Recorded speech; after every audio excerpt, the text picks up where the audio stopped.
Welcome to episode 43 of the Health KPI podcast. Today, we're diving into how health tracker data can actually shape supplement decisions. It can actually help you know what is and isn't working in your body. I was actually messaging with somebody in my Whoop Health KPI group. In Whoop, there is a group that anybody can create their own group. So I've created one. The link for mine is in the show notes below. And this person was saying that they got such good feedback from their Whoop on the supplements that they were taking that they stopped going to their holistic practitioner because they found that they were able to figure out things better on their own. I know for myself, going to practitioners for years and years and trying to figure out my gut issues. And it was a struggle. And then I finally figured out that capsules were actually causing me that issue. And it was my health tracker that helped me with that because I had stopped all my supplements for a day or two for, I don't even know what the reason was. I think I was just kind of like, forget it. If these things aren't helping me, I'm going to stop or see what it does. And in those 2 days, my HRV just went up, shot up, and my heart rate dropped. This is all things that I spoke about in the last episode, in episode 42, about gut and sleep and how to track it on your tracker. And yeah, I checked my sleeping heart rate and it didn't drop late into my sleep when I stopped capsules. I'm like, whoa, this is huge information that I found out quickly because of my tracker, that it was actually the supplements I was taking that was causing me issues. So when you understand how to read your tracker, and you can really start figuring out what supplements are working for you and which one aren't, which saves you so much time and money, like so much time and money on taking things that aren't helping you. I mean, how often does somebody say, hey, this sleep supplement is great, take it, or this really helped my gut issues, take this really helped my headaches, take this. And the thing is that when we just what works for one person, or do they even know that it worked as well as it did if they weren't tracking their stats? Did it really help your sleep? This is actually CBD is one of these, where the Whoop actually has a journal with it, and you can track if you've taken CBD. And what they're finding when people are saying that they have taken CBD is it's decreasing their sleep quality a little bit, not much. But the thing is that yes, it calms you and it puts you into this state of relaxation where you may feel that you've gotten a better sleep, but your stats actually show different. And this is with them tracking like thousands and thousands of people, probably hundreds of thousands of people's data to find out actually about that. So it's fascinating once you can really read the data the right way, which I'll show you today, that you can really start figuring out which supplements are working and not working for you. So the thing is that with your practitioner is they are basing the supplement recommendations for you based off of sometimes testing that they've done, which their testing is phenomenal. And it's absolutely amazing. Then they'll say, okay, these are some tests or symptoms that you're coming to them with. And they know based on all of their training and everything that these are the top supplements to help with that issue, that struggle, or with the results that came back. The thing though, is if we think of this like a GPS versus a map. So the practitioner is the map. If we're only following a map, we're following how to get like the best routes to take from point A to point B. But as soon as we add in the GPS is going to tell us where the detours are. It's going to tell us where there's traffic stalling things at that moment. It's going to tell us where maybe it is actually going to take you less time to go this other route that looks longer, but it will take you less time to go that route than the shorter route. Whereas your map can't tell you those things. The map is telling you what it knows to be true as far as like the topography of the roads of when the map was created. But without having that GPS, you take longer to get to your destination. There's the traffic jams, there's detours. You may need more time to get there. May cost you more money with gas, wear and tear on your car, depends on the terrain that you're going through and everything. So if we think of it, the GPS actually does have a map in it, but it's going that one step further. So this is like taking that practitioner and taking all of their map of what's going on in your body, what supplements are the best options, the best choices for all of these things. And then you're adding that other layer with your tracker to tell them how that supplement is actually affecting your body. And so how do you know? So if we're looking into your sleep tracker, how do we know this? How do we know that something is or isn't helping? That's where we start looking at your stats, your deep sleep, your REM sleep. So we have to first know what the supplement is supposed to be helping to really see where we're going to get the bang for your buck, the benefits. So first off, we would have a baseline. So before you would go to a practitioner, you would see what are your baseline numbers. Where is your HRV on a regular basis? If you're a female, what is your HRV based on each week of your cycle? You're going to see what your heart rate curve usually looks like at night. What does it look like on a Monday? What does it look like your first day, if that's your first day of work? What does a heart rate curve look like on your first day off versus your last day off? You'll start to get to see these things and know these things. You'll know your sleep. What is your average deep, average REM? What is it on your day off? What is it on a work day? They might be different. Your latency, the time it takes you to fall asleep. So really understanding your baseline numbers. And then when you start taking a supplement, you'll start watching and seeing if there's changes. If it's a sleep supplement, then you start looking at the sleep stats. If it's a stress, something that's supposed to help your stress. So like vitamin Bs are supposed to help your stress. Is it helping? Are they really increasing your tolerance to stress? Now, some of these things do take time.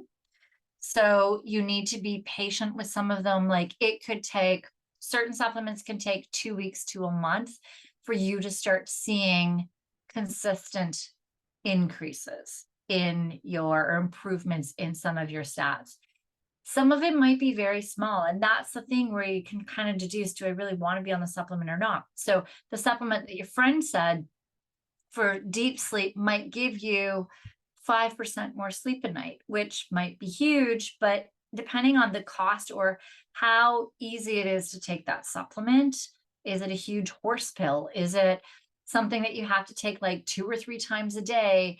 Is it something you keep forgetting, and is it worth it? So you can kind of figure out, is this really worth it for the amount of change that it does make on my sleep, or on my HRV stress tolerance, or on my heart rate curve at night.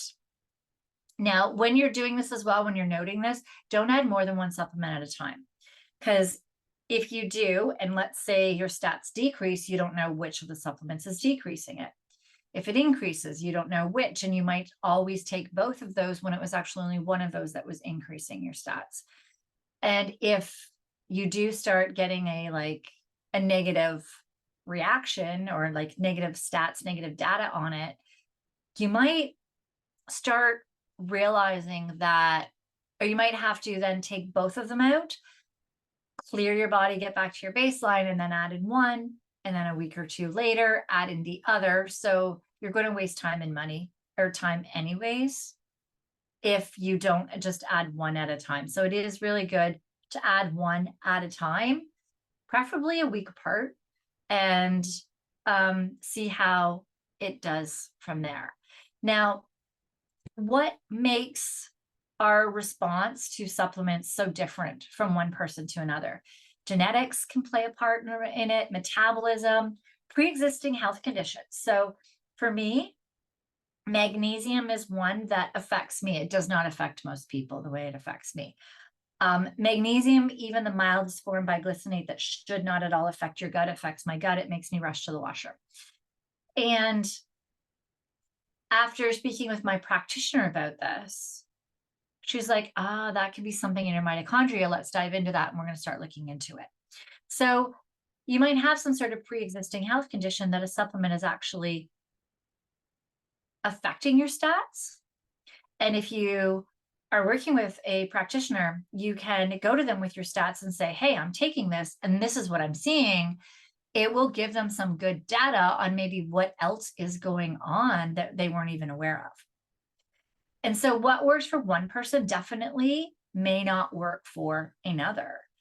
And so that's where being cautious of what your colleague, your friend, your family swears by, it may not work the same as you. It may work great or even better for you, but you don't know unless you're tracking it, unless you're actually collecting the data. And the thing too is to keep note of as well that some of these might worsen your sleep. And that's where this individual that I was speaking of at first, one of the supplements that their naturopath had suggested actually made their sleep stats worse. And they're like, well, that's not good. This was actually supposed to be helping. So they stopped it. And that is where tracking that data can help. As I said, with me, there's magnesium. But other things all the time. It happens all the time. I am that person where I will get the side effects that don't affect other people. And it is really important for somebody who this does experience, who experiences this, to really make sure that when you are taking supplements that your practitioner is recommending for you, or that you're just taking on your own, that you really do make sure that they're benefiting you and not having that negative impact. Now, that being said, there definitely are times where a supplement will drop your stats. There's certain gut supplements. So if we think about your gut, when we're starting to work on your gut, there's different strategies, and some of them are soothing and calming and healing. Some of them do need to actually go in and attack some of this bad bacteria, or put it at bay so that it'll go back to the right spot in your gut that it needs to go, because maybe it's crept out of where it's supposed to be and wreaking havoc in other areas, and we need to put it back at bay. So some of those supplements may actually affect your heart rate curve at night. It might affect, you might find that they actually stress you out at the start. And so that is where, if you are working with a practitioner, you can ask them, should this affect my HRV at the start? Should this affect my digestion? Like, will I see some negative effects first before the positive effects start kicking in? So you can always ask them that as well, because it's really important to make sure that you're aware of that, because some of them will stress your body at the start. They will tax your body, detoxing your body. When you're detoxing and trying to get out, heavy metals, I can't think of any in the moment. I know one starts with an M. I know there's aluminum and lead, and what is the big one that starts with an M? Mercury. When you're trying to get those out of your body and you're detoxing those, even when it's a very gentle detox, when you're getting mold out of your body, it may increase the stress of your stress markers on your health data. It may affect your HRV. So just take note of that as well as to what you are doing. And if you are wreaking havoc on your body, then that will show in your stats. And sometimes that's good, just making sure, okay, how long will this affect it like this until I should start seeing more of the positive results. And the thing though is really imagining your health data as these individual puzzle pieces that when you put them all together, they form this picture of your health. So each data point is like this unique piece. And by tracking and analyzing them, you're starting to uncover these patterns and these connections that might have otherwise remained hidden. So it actually allows you to solve this puzzle with the eyes and the knowledge of the map of your practitioner, and then your observations of how you are feeling from them, as well as the data of your health tracker, can really help you solve that puzzle much easier. And that's where going back to your holistic practitioner armed with this data can play like this huge part in finding the right supplements for you. And if you are reacting in a negative way, as I said, that can give them feedback on some underlying struggles that are happening that they need to dive into. So just because a supplement that a practitioner is giving you is not giving you the stat, it's not helping your sleep stats, or it's not helping your HRV tolerance. It's important to understand from that it may be because of what the supplement's doing, or it maybe go back to that naturopath and let them know, or that functional practitioner, let them know, and let them know what the data is telling you, and they can make adjustments accordingly. They know all of the supplements. They know what may be causing you to have crazy dreams from the supplement that they gave, and then they can give you an alternative. They may know what is causing that dip in your deep sleep or your REM or your HRV. And they will have a better idea as well of which supplement to try next, so that you're not just stopping that one and then going to the shelf in a health food store and going, okay, which one should I try next? They will be able to give you a educated, informative option instead of guessing on that. So the thing though is, when do you go to health practitioner and when do you rely on the information yourself? And that really does depend on what's going on. There's certain things where you may be able to, like if it's just sleep routines and improving your sleep, I'm hesitating on saying this, so I need to be cautious on what I'm saying, because I am not prescribing anything to you. You are not a client of mine. I have not gone through your health history, your diagnosis. I'm not a doctor. I'm not prescribing or diagnosing you. What I'm going to do is, I'm going to handle this right now. I'm going to give you an example of clients that we've worked with, and when the practitioner came in, because there's different things for different people. So when I'm working with somebody who they're coming to me and I'm seeing that there's hormonal issues going on, I'm seeing that there's gut issues going on. But I also, through talking to them, I'm understanding a lot of their stressors that are happening. And I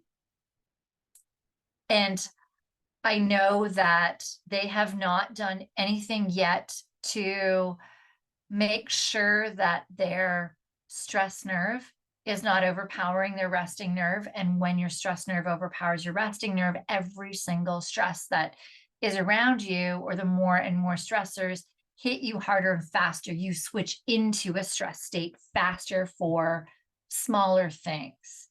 And you start living in this stress state that, if you haven't learned how to manage that, then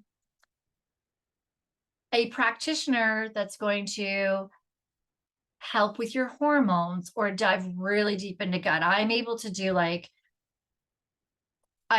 like stomach acids and do like the basics for gut as far as where I'm at. But if for somebody like really deep gut issues, um, parasites, all kinds of stuff, then that would be a practitioner doing testing. The thing is, though, as we discussed in the last episode when we were talking about gut, every single time that your stress system kicks in, your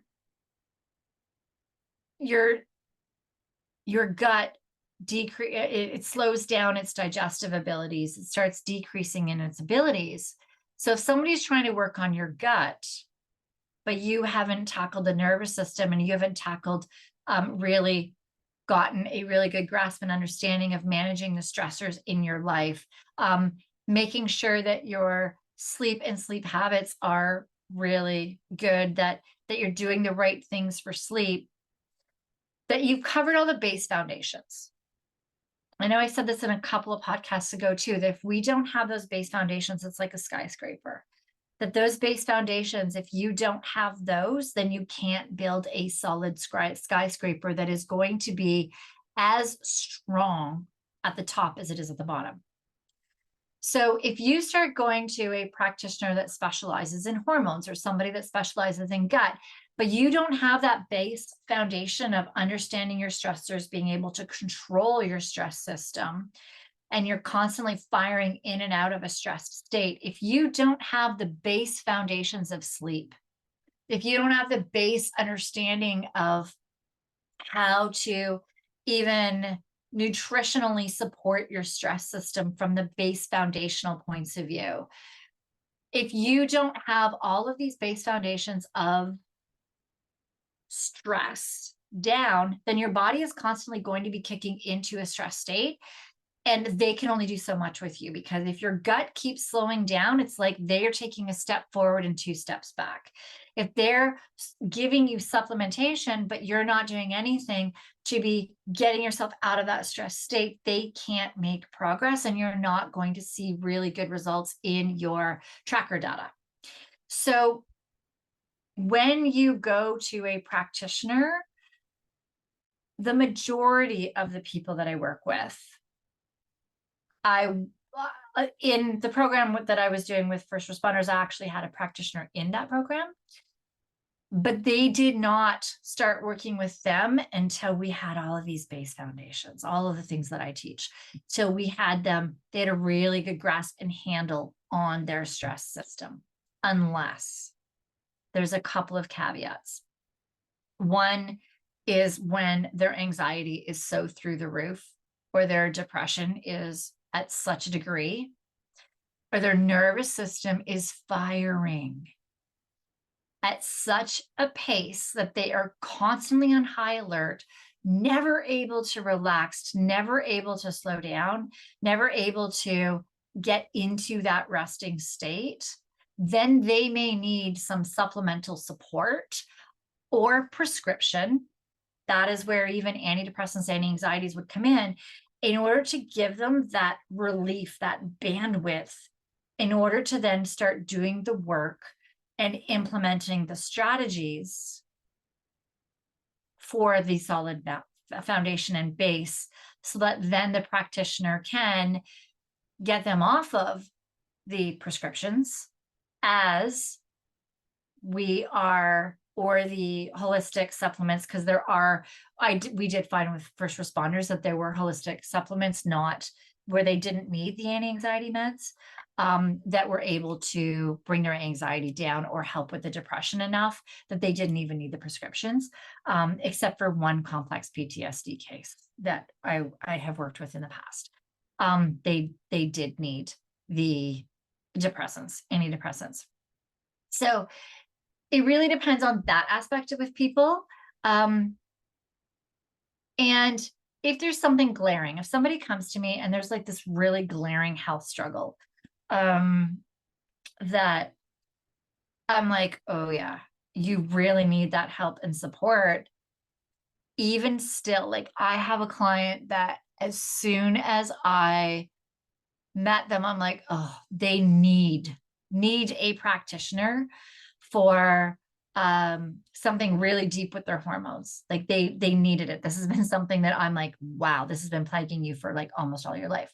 And we need to get into that. But that person first would never have made headway with that practitioner still, even though it's glaring at me that yes, that practitioner is who you need to eventually go to, until we got them to start controlling their stress system. So when you go to the first strategy is not even necessarily supplements. Supplements would be the first strategy for somebody who has like hyper anxiety, has really deep, deep depression. Then yes, I would say that a supplementation would be our first go-to. And then we would start working on the base foundations, making sure that they do have all of the strategies that they can implement, already implemented for sleep, that they have all the strategies implemented for stress, for resiliency, for their focus, for getting in and out of that stress system. And with that too, there are certain supplementations that I do have my clients take to be able to balance, but it's case by case. It's as well me getting their health history form, getting them to fill out, going through like a 2-hour intake to really make sure that I understand their health history and where everything's at with them. And working on certain strategies, and then we start adding in certain supplementations. Simple things, just even such as electrolytes and stuff. So we start working on those base foundations, and only after then will I start bringing in the practitioners to go to that next step, only for those who need it. There are clients that I've worked with where at the start I was like, oh, they're going to need a practitioner for their gut. But after we got these base foundational tools in place, their gut improved. And we were able to get their stomach acids up and get their gut lining healed enough that their like big IBS symptoms went away, right? Like it's phenomenal to see. So when we're talking about supplements here, I do want you to understand that just going and randomly taking supplements is not the thing. As well, if you are taking supplements from a practitioner, and you're finding that it's not helping your stats, I would ask first, have you implemented all the base foundational tools? Is that skyscraper of yours, is that base solid? Have you plugged up all of those holes? Because you may be with the best practitioner possible for hormones. You may be with the best practitioner for gut. You may be with the best practitioner for whatever it is that you need that is going on, but you may be struggling with them because you don't have all these other holes plugged first. So that's where I would always start. And really just make sure that you're not just randomly throwing in supplements just because somebody said you should. There should be a reason, and it should be that you're based on your data at some point.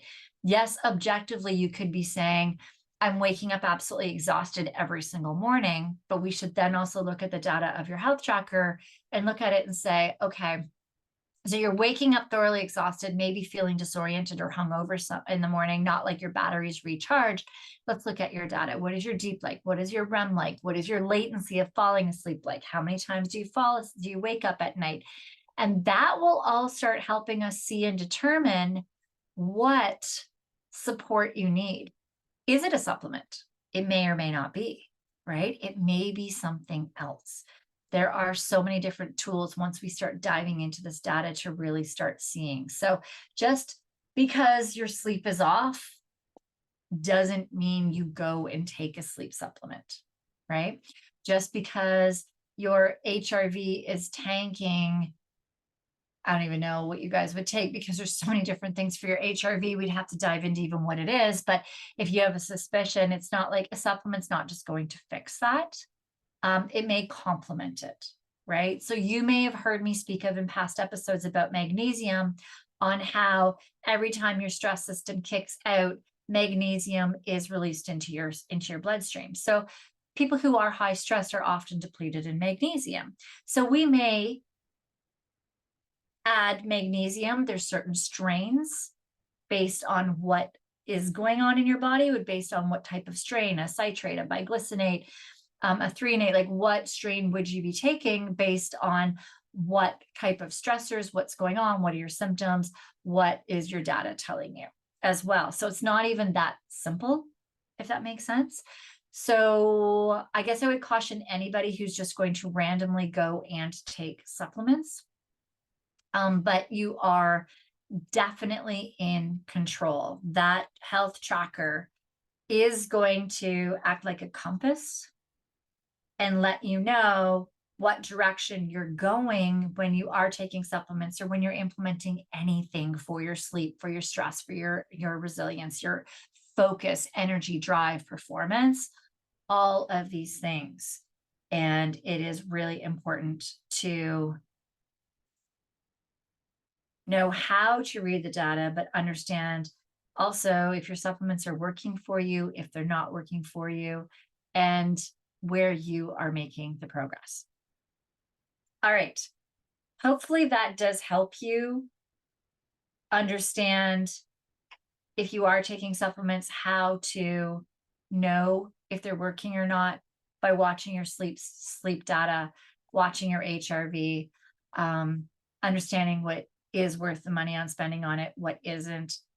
But still dive into why you're taking the supplement, how it's supposed to help you, and start watching that data. But it really is, the data honestly is just helps me excel so much with clients. And once you start really watching your data more and seeing how it ebbs and flows with what strategies you're implementing, you'll really know when you are on the right track and when you're not. All right. Thank you for listening. If you found this episode valuable, please make sure to like and subscribe to the Health KPI podcast. It will help you stay up to date on our latest contact, but it'll also help other people be shown our podcast. So I would really appreciate that. If you would like to work with me, you can go into the show notes and book a call in order to have a chat with me first on what's going on, to see if where my area of expertise is right for you and if we are a good fit for one another, and then we can go from there. If you are considering investing in a Whoop or an Oura ring, I have the friends and family code that everybody who has one has. My friends and family code are in the show notes, so definitely click on the link and get yourself a savings if you're going to purchase one. And I do also have a Whoop group. If you do have a Whoop band, my code to join the group is also in the show notes. Remember that your health is in your hands. If you have the right tools and guidance to get there, you'll get there faster when you're collecting the right data, know how to read the data. You'll get there more efficiently and you will have less detours. I will see you in the next episode.